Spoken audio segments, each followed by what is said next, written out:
Hi guys.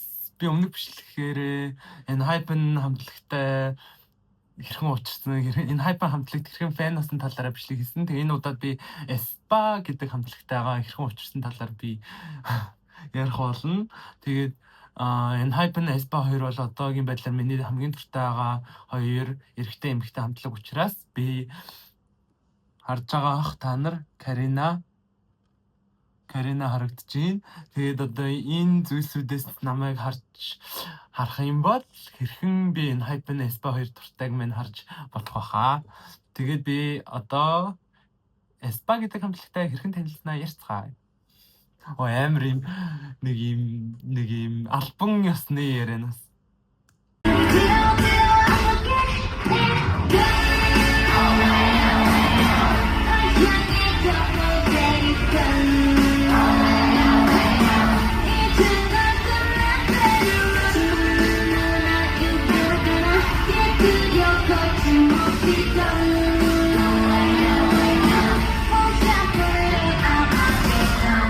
За би яг Spa-г бүр анх дебют хийхээс өмнө Kai нэг юм Hyundai-ийн нэг юм рекламны ч юм уу хэдэн жилийн ойнд зориулсан нэг юм бүжигл амар юм өөр газар бүжиглээд байдаг нэг бичлэг байдаг хгүй амар гоё зэрэг тэрэн дээр яг нэг бүжиг дээр нь Карина гарч ирдэг байгаа. Тэгээд яг Kai-та бүр амар юм хосолж бүжиглдэг. Тэгээ би тэрийг яг үзчихээд энэ нэг SM-ийн ерөн трейни охин юм байна гэдэг шууд тэр үед ч гэсэн хүмүүс ингэ яриад эхэлсэн. Тэгээ би тэрийг үзчихээд яг үнэндээ би бол Каринад бол нэг амар дуртай байгаагүй. Ягаад тэгэхээр би тэр үедээ бодохдоо заяа Каринаг зүгээр нэг юм трейни охин тэгээд нэг юм шалтгаангүйгээр ингээд одоо Kai одоо юу яг тэрийг юу гэж тайлбарлах юм бэ? Би ингээд бодохдоо Kai-тай хамт бүжиглэх эмэгтэй бүжигч зөндөө байгаа.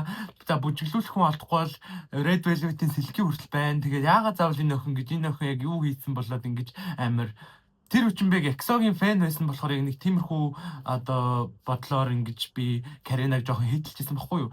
Тэгээд яг тэр дебютийнх нь өмнө илүү дараа нь яг Каринагийн найзтайгаа чадалцсан тэгээ айдолуудыг жоохон муулсан байгаа нэг тийм чатанд дэлгэрээд тэгээд би тэр үед ер нь бол ингээ Карина чинь ер нь жоохон сони юм шүү гэд жоохон нэг тийм дуртай байгаагүй одоо тэгсэн ч хардаа. Тэгээд би тэгтээ яг үүндээ яг тэр Каринагийн чатыг бол media play л гэж бодож байна заа. Ягаад тэгэхээр media play хэрэгжилж ийж одоо хамтлагаа илүү анхаарал төртүүлэх гэх юм уу олон хүний тэр одоо анхаарлыг татсан гэж би боддог байхгүй юу. Угаасаа ч ер нь K-pop ер нь солонгосын юмд бол үерхэл эсвэл цуу яриа гэсэн юмар бол анхаарал одоо тэр нэг юм олон хүний юуг бол үнэхээр авч чаддаг. Тийм учраас би одоо бол тэрийг нэг амар хүндэр тусаж авдаг. Угаасаа тэр ч хүмүүс мартсан баг зэ. Угаасаа яг 20 оны 11 сар марталтыг бид хийсэн бол энэ Spa үндэ амар удчлаа. Би бол ингэж удсныг ч анзаараагүйгээр ингэж амар том амтлаг болж чадсан байна. За тэгээд анх дебют хийх membersыг нэгээр нь зарлж гисэн өдөрт нэг гишүүн нэржүүлв. Тэг хамгийн ихэнд Winter зарлагдсан гэж би санаад байна. Тэгээ угаасаа Winter Karina хоёр бол яг дебют хийх үеэстэй амар тийм пүшлүүлдэг байсан. Одоо нэг тийм арай илүү нөгөө хоёроос нэг юм анхаарал өртөх юмнууд явуулдагсан баггүй.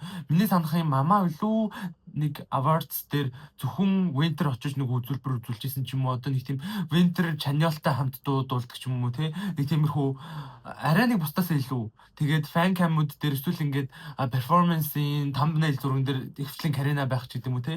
Тиймэрхүү юмнууд угаасаа анзаарагддаг байсан. Тийм учраас би тэр үеэс угаасаа Winter Karina хоёрт угаасаа ч би яг анхны Black Mamba-г үзээд тэр хоёрс амар угаасаа миний нүд унсан баггүй угаасаа амар хоёр гоё гişүү юм байна гэд. Тэгээд би Giselle нэг тийм амар дуртай байгаагүй. Нэг бол би багаар дуртай болсон. Гэхдээ Giselle-ийг би яг саяхныг хүртэл Whiplash era хүртэл би яг Giselle-ийг бол үнэхээр тийм дуртай байгаагүй. Гэхдээ Whiplash era бол намайг үнэхээр Giselle-д оруулж чадсан. За тэгээд хамгийн анх яг Spa дебют хийгээд нэг юм хэдэн жилийг нэг жилд бүр Spa-гийн стайлист нь бүр амар муу байсан баггүй юу. Би одоо зургнууд үзүүлэлээ заяа. Дүг. Тэгээд яг үнэндээ тэр үед ч гэсэн ер нь бол Spa бүр амар хейт авдаг гэсэн заяа. бүр үнэхээр хейтэг бол үнэхээр амар авдаг байсан. Тэр чатуудаас ч болсон баг. Тэгээд ер нь бол SM чинь нэг октын хамтлаг гаргахаар өмнөх октын хамтлагийн тоохоо болждог болохоор Red Velvet-оос яг тиймэрхүү юмд орох бах гээд Red Velvet-ийн фэнүүдээс тийм ер нь дуртай байгаагүй гэж хэлвэл одоо яа гэм бол. Гэтэ ямар ч байсан Espa бүр амар үзээ яддагдагсан баггүй юу. Би бүр амар санаж заяа. Тэгээ хүн болгон бүр Espag амар ингэж юу вэ л гэдэг гэсэн заяа. Тэгээд яаж яхад Espa анх амар юм лайваар дуулдггүй липсинг ер нь жоохон хийдгсэн баггүй. Тэр бол SM-ийн алдаа хин чашинтэй ер нь бол дебютигээ удаагүй тэм туршлагагүй байгаа хамтлагаа шууд ингэж амдэр дуулуулж тэгж риск хийдгүү байсан гэж санагдаж байгаа. Тэгээд Espa Coachella-д явсан. Тэр үед би бол бүр үнэхээр амар баярлж ирсэн. Гэхдээ Espa-гийн Coachella нэг тийм газар аваагүй. Тэгээ угаасаа тэр үед ч угаасаа Espa тийм амар том хамтлаг бол ерөөсөй болоогүйсэн баггүй rookie хийсэн. Тэгээд тэр үед хүмүүс ч гэсэн Espa би бол гэхдээ тэр Coachella-гаар үнэхээр амар бахархдаг байхгүй. Яг дебют хийгээд амар rookie байхдаа бүр амар сайн дуулсан. Бүр лайвыг бол үнэхээр алсан баггүй юу.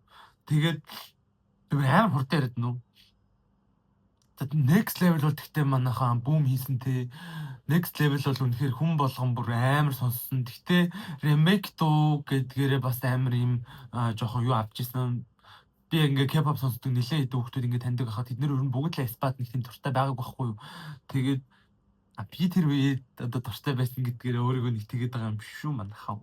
Тэгээд одоо энэ ингээл Espa ингээл яваалгаа шүү дээ ингээл шүүмжлэг авдаг ингээл тэгээ Espa явсаар хагаад яг драма эрагаар бол Espa бүр өөрийнхөө ингээд фэнүүдийг зүгээр бүр үнэхээр амар өсгцэн, фандомоо бүр амар өсгцэн. Тэгээд Espa би яг тэр үеэс л Espa бүр яг эн чинь одоо ингээд ер нь бол хамгийн том эмэгтэй хамтлаг ер нь болоод байгаа юм биш үү гэдэг юм орж ирсэн баггүй надаа. Тэгээд драма Supernova Armageddon 3 бол үнэхээр Espa одоо яг ингэж хэлгээд яг ямар ч гэдэг мэдгүй. Гэхдээ Blackpink шиг хэмжээнд ер нь бол баг K-pop-ийн хэмжээнд бол баг авчирсан юм шиг санагдаж байгаа хгүй. Гэтэ яг Blackpink шиг бүр тийм амар дэлхийд бол гараагүй ч гэсэн K-pop-тай бол нэлээд том байр суурьтай хамтлаг болгосон 3 дуу гэж би бодож байгаа. Тэгээд би яг Whiplash эрагаар Giselle-ийн ягаан ус бол миний яг тэр нэг жоохон үзэн яддаг байсан юмыг бол үнэхээр амар өөрчилж чадсан. Тэгээд би яг Espa яг ингээл одоо Espa амар хамтлаг өчлөө гэж бодсон. Тэгээд Giselle 112 бол бүр амар хөргөн болсон. Би бол одоо яг энэ дөрвөөс яг Karena бол миний bias. Тэгээд гэтээ яг одоо яг энэ нь амар мяг гэж хэлэхээр гişүнгүй болсон юм шиг би санагдаж байгаа хгүй. Яг миний хоёр жоохон тэгж харддаг байсан хоёр гişүн бол одоо бүр амар болсон. Нэг тэр нэг icon тэр юу screen дээрх зураг байна. Тэр амар том big screen дээрх зураг байна. Тэг ер нь бол тэр Giselle-ийн тэр ягаан ус бол үнэхээр бүр амар байсан. За тэгээ одоо би Espa-гийн хамгийн дуртай дуунуудаа ярих болно. Одоо сая бол ер нь миний ингээ фэн. Би тэгтээ фэн байх яг түүх гэж ярих юм бол анхнаас нь л жоохон дуртай байсан. Тэгтээ яг нэг бүрэн бүх хүмүүс нь бол дуртай гэдэг биш яг нэг тийм Karena Ventrell гэдэг хүн байсан гэх юм жоохон тийм юм байсан. За одоо миний хамгийн дуртай дуунууд бол Next Level. За угаасаа Next Level бол миний амар дуртай дуу. Би бараг хизээ сонсч чадна. Би яг Next Level цацагдсан жилд нь миний хамгийн их сонссон дуу Next Level болсон байхгүй юу? Тэгээд дараагийнх нь Illusion гэж аахгүй юу? Illusion мэдж байгаа гэдэг манайхаа. Ямар тэнийг юм. Illusion бол амар гоё дуу. Тэгээд Lucid Dream байна. Тэгээд Thirsty заяа. Энэ гурван дуу яг Espa-гийн концептнаас амар өөр. Одоо юу хийндэ? Espa ч нэг тийм жоохон юм girl crush concept жоохон нэг юм хүчтэй битээр ингэж зодсон дуу идэв штэ. Тэгэхэд энэ гурав бол арай өөр. Гэхдээ Espa-гийн тэр их авьяасыг нь бас амар харуулж чадсан гоё дуунууд гэж би боддог. Тэгээд Energy бас амар гоё дуу. Яг Espa-гийн нэг юм сүлд дуу шиг санагдаад байдаг хгүй надад. За тэгээд сүүлийн 3 дуу бол угаасаа Drama, Supernova, Armageddon. Би энэ гурыг бол бүр үнэхээр K-pop-ийн амар icon дуунуудын нэг гэж боддог. Тэгээд олон хүн ч гэсэн энэ дуунуудыг сонсоосаа гэж би боддог. Угаасаа ч барыг сонссон байх ер нь бол хальт чамаагүйгээр. Тэгээд нэг дуу, хоёр дуу би яг өөрийнхөө зүгээс санал болгоё гэх юм бол Karena-гийн app штэ угаасаа. Karena-гийн app бол үнэхээр амар солоо дуу байсан. Би энэ ийм солоо дуу тоглолтууд дээр дуулж явдаг гэсэн шүү дээ. Тэр үед нь л би угаасаа энэ дуугийн цацагтаасаа гэж амар хүсэжсэн. Тэгээд нэг юм official цацагтаагүй байхад нь ч гэсэн би өөр ингээ амар дуртай болсон байсан байхгүй. Тэгээд бүр яг цацагдах үед нь би бүр амар дуртай болсон. Тэгээд дараагийн санал болгох дуу бол Whiplash-ийн remix. Би одоо энэ дуугийн тавих юм бол яг үнэндээ жоохон нөгөө нэг юу болох байх гэж бодлоо нэ л да. Нөгөө нэг copyright ийм би өөрөө харагдчих. Whiplash-ийн юу remix заяа. Энэ дуу бол яг юм club-ны дуу заяа. Club-ны чусаа шиг зүгээр ер нь бол тийм амар гоё дуу. За тэгээ одоо би бас Espaгийн фотокартуудаа танилцуулъя гэж бодож байна. Тим их биш яг энэ Hypen шиг би бол амарсан цуглуулаагүй. Гэхдээ надад яг personally дуртай 2 ширхэг фотокарт идэх хэвгүй юу? Энэ хоёр. Йоо би бүр энэ хоёрын хажууд би одоо юу юм бэ те? Winter бол бүр амар гоод те. Энэ Карина бол угаасаа icon. Би яг иймэрхүү энгийн бус фотокартнуудад амар дуртай. Энэ хоёр бол бүр амар дуртай. Тэгээ дараагийнх нь байж харъя. Надад Карина баг ганцхан байдаг хаа. Би угаасаа Карина надад гардггүй альбом авахаар. Тэгээ дараас нь нэг юм Winter байна. Энэ би өөрөө гаргасан. Энэ нөгөө Girls альбомны энэ нөгөө нэг гаднах хийсэн цаасан юм болохоор ингэж харагдаад байгаа. Ийм фотокарт байна. Энэ Winter-аас амар гоё. Би амар хүстэй. Тэгээд за юу хамгийн хөвгчлөлтэй нь би Espaгийн альбом авах болгонд заяа. Авах болгонд яаж иж байгаа нэг гардаг хгүй юу? Энэ SMCU альбом заяа. SM-ийн бүх хамтлагуудын нэг альбом шиг юм гаргасан. Тэрэн дээр Winter гарсан. Тэгээд энэ ямар альбомных вүлээ?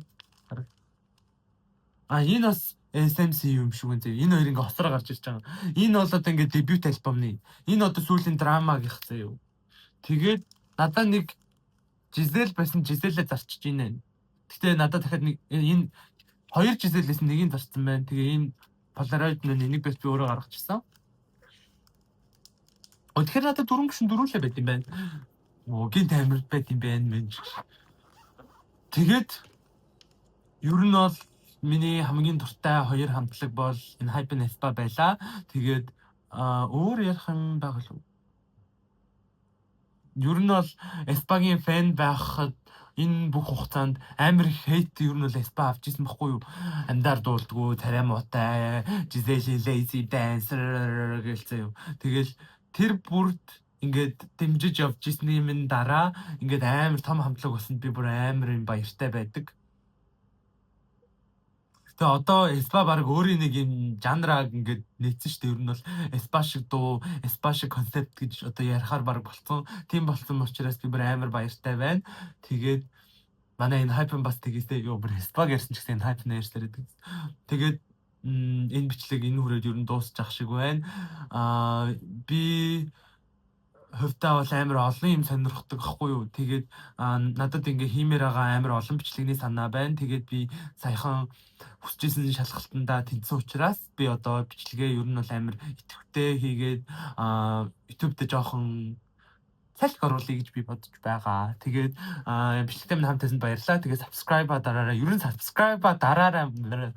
Like-а бас дараарай. Comment бичээрэй. Comment гэхдээ би бүр хамгийн дуртай.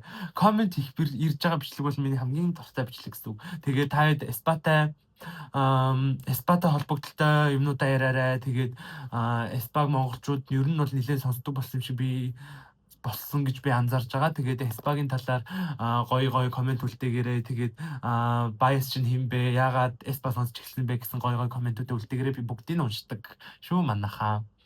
Тэгээд энэ бичлэг ингээд дуслаа. Баяртай. Би ер нь амар жаргалтай гадах шүү нэ.